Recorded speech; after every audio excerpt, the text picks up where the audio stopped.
नमस्कार। Very good morning सभी विद्यार्थियों का हार्दिक अभिनंदन, बहुत स्वागत। आज का हमारा टॉपिक बहुत ही महत्वपूर्ण टॉपिक है। सभी विद्यार्थियों को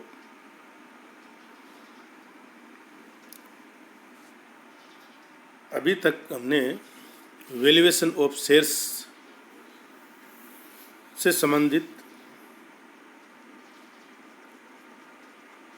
थ्योरेटिकल जानकारी दे दी है। कौन कौन सी मेथड्स हम यूज करते हैं अंशों के मूल्यांकन में और उनका प्रोसेस क्या है, ये सब आपको थ्योरेटिकल जानकारी हमने दे दी है।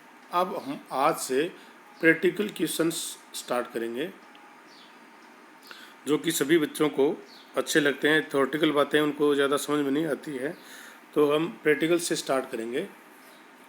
तो इसके लिए ज़रूरी है कि आप इसको पूरा ध्यान से सुने, समझें और उस पर मनन करेंगे तो आपके अच्छे रिजल्ट्स सामने आएंगे और आपको वैल्यूएशन ऑफ शेयर्स का मूल्यांकन करने में आसानी रहेगी। इसके लिए जैसे जैसे आंसर तैयार हो हम करते हैं, वैसे वैसे आप साथ साथ इसका आंसर तैयार करेंगे तो आपके लिए और अच्छा रहेगा। तो आप सभी अपनी बुक्स पेंसिल कागज़ लेके बैठिए और मैं जैसे जैसे बोलता जाता हूँ, करता हूँ, वैसे वैसे करेंगे।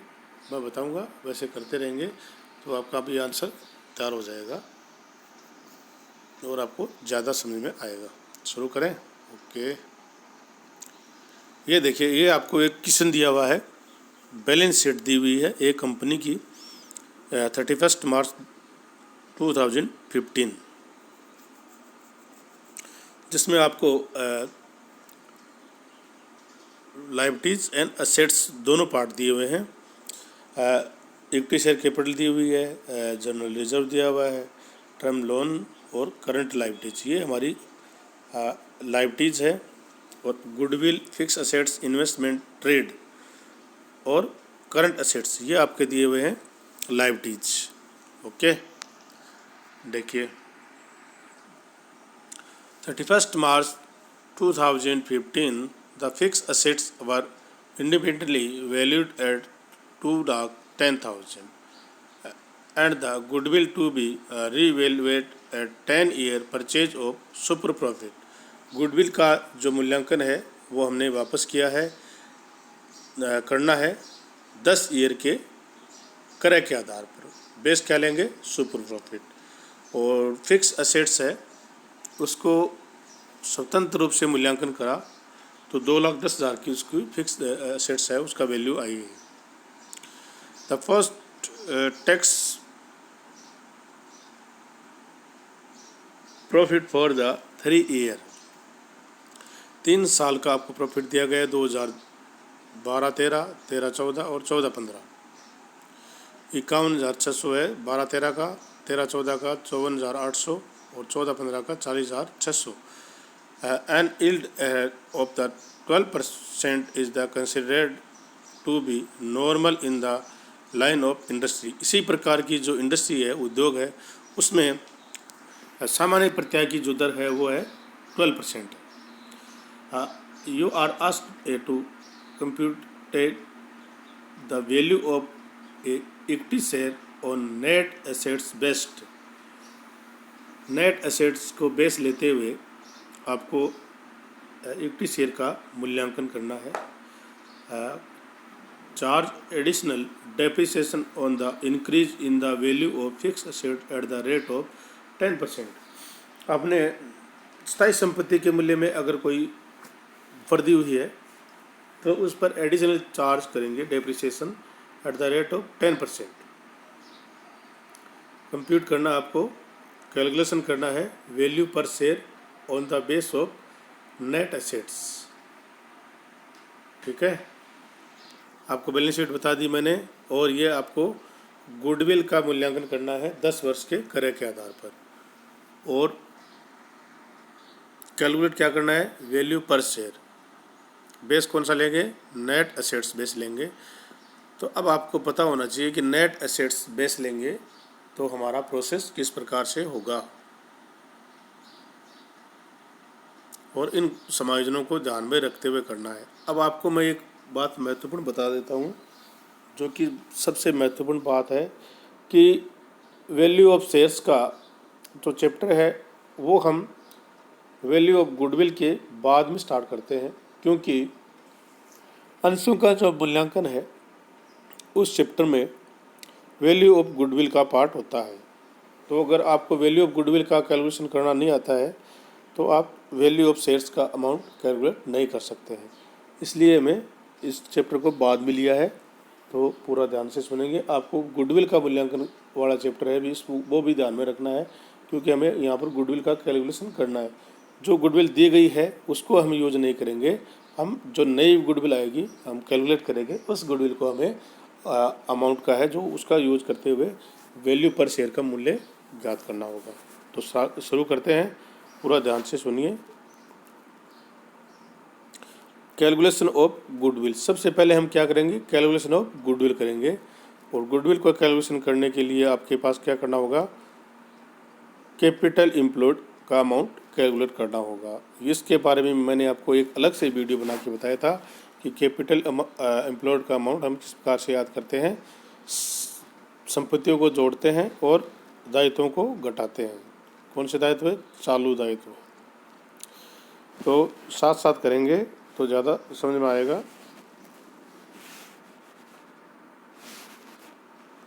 ये मैंने पॉइंटर यूज कर लिया है। अब यहाँ से स्टार्ट करते हैं। देखिए, गुडविल दी गई है तो गुडविल का तो हम मूल्यांकन कर रहे हैं, तो इसका मूल्य नहीं लेंगे। फिक्स एसेट्स आपकी 1,50,000 रुपये दी गई है, लेकिन यहाँ पर क्या दे दिया, उसका स्वतंत्र रूप से मूल्यांकन किया तो गुडविल कितनी आई आपकी 2,10,000। फिक्स एसेट्स कितनी आई 2,10,000। तो यहाँ पर हमने फिक्स एसेट्स 2,10,000। ये देखिए, ये 2,10,000 का अमाउंट हम पेन यूज़ करते हैं।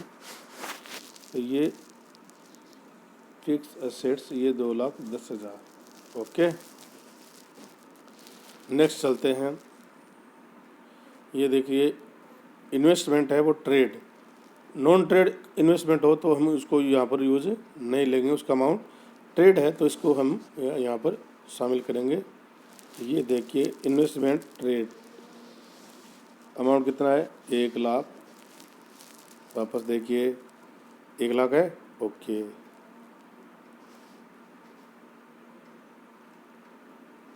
और एक अमाउंट नीचे हमारा और दिया हुआ है, करंट एसेट्स। क्या दिया हुआ है, करंट एसेट्स 2,50,000। तो ये हमने करंट एसेट्स का अमाउंट भी यहाँ पर लिख दिया है। ये 2,50,000। अब इन तीनों का हम टोटल करेंगे तो टोटल आएगा 5,60,000 रुपये। कितना आएगा, 5,60,000। ओके, चले नेक्स्ट। अब हमें दायित्व घटाने हैं, चालू दायित्व। तो बैलेंस शीट में वापस आइए। ये देखिए, इक्विटी शेयर कैपिटल है और जनरल रिजर्व है, ये दायित्व नहीं है। अब है टर्म लोन। टर्म लोन का अमाउंट है 50,000 रुपये, तो इसको भी लेस करना है। तो ये हमने टर्म लोन, आउटसाइड लायबिलिटीज है हमारी टर्म लोन 50,000। और नेक्स्ट हमारा क्या है, करंट लायबिलिटीज 1,50,000। तो ये हमने 1,50,000 लिख दी करंट लायबिलिटीज। ओके, तो आउटसाइड जो लायबिलिटीज है वो 50,000 और 1,50,000 टोटल करेंगे 2,00,000 आएगा। 2,00,000 का अमाउंट है, इसमें से हम क्या करेंगे, लेस कर देंगे। तो हमारे पास ये अमाउंट आ जाएगा 3,60,000 का। कितना आ जाएगा, 3,60,000 का अमाउंट हमें पास आ जाएगा। ओके, तो ये हो गया हमारा कैपिटल एम्प्लॉयड। ठीक है, हमारी संपत्ति थी, सभी संपत्तियों को हमने जोड़ दिया है और आउटसाइड दायित्वों को घटा दिया तो हमारे पास कैपिटल एम्प्लॉयड का अमाउंट कैलकुलेट हो गया है। नेक्स्ट चलते हैं।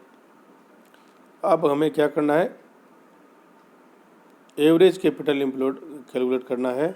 तो करंट ईयर का जो प्रॉफिट होगा उसको 1/2 भाग इसमें से लेस कर देंगे तो एवरेज कैपिटल एम्प्लॉयड हमें कैलकुलेट हो जाएगा। तो चलते हैं, देखिए ये है हमारा 3 साल का आपको प्रॉफिट दिया गया है। करंट ईयर प्रॉफिट हमारा ये है 40,600। तो ये उन्होंने 40,600 रुपये लिख दिया करंट ईयर प्रॉफिट। इसका 1/2 भाग किया तो 20,300 आए और 20,300 को हमने इसमें से लेस किया है अमाउंट, किसमें से 3,60,000 में से 3,60,000 में से लेस किया तो ये 3,39,700 रुपये आ गया एवरेज कैपिटल एम्प्लॉयड। ठीक है, एवरेज कैपिटल एम्प्लॉयड आने के बाद हम कैलकुलेट करेंगे एवरेज प्रॉफिट। क्या करेंगे, एवरेज प्रॉफिट करेंगे। तो एवरेज प्रॉफिट को कैलकुलेट करने का तरीका क्या है, कितने साल का प्रॉफिट आपको दिया गया है, 3 ईयर का प्रॉफिट आपको दिया गया है। तो ये 3 ईयर का प्रॉफिट ऐड करेंगे और 3 को इससे डिवाइड करेंगे। तो एवरेज प्रॉफिट, ये एवरेज प्रॉफिट है, इसको 3 साल से डिवाइड कर दिया। 51,600 प्लस 54,800 प्लस 40,600।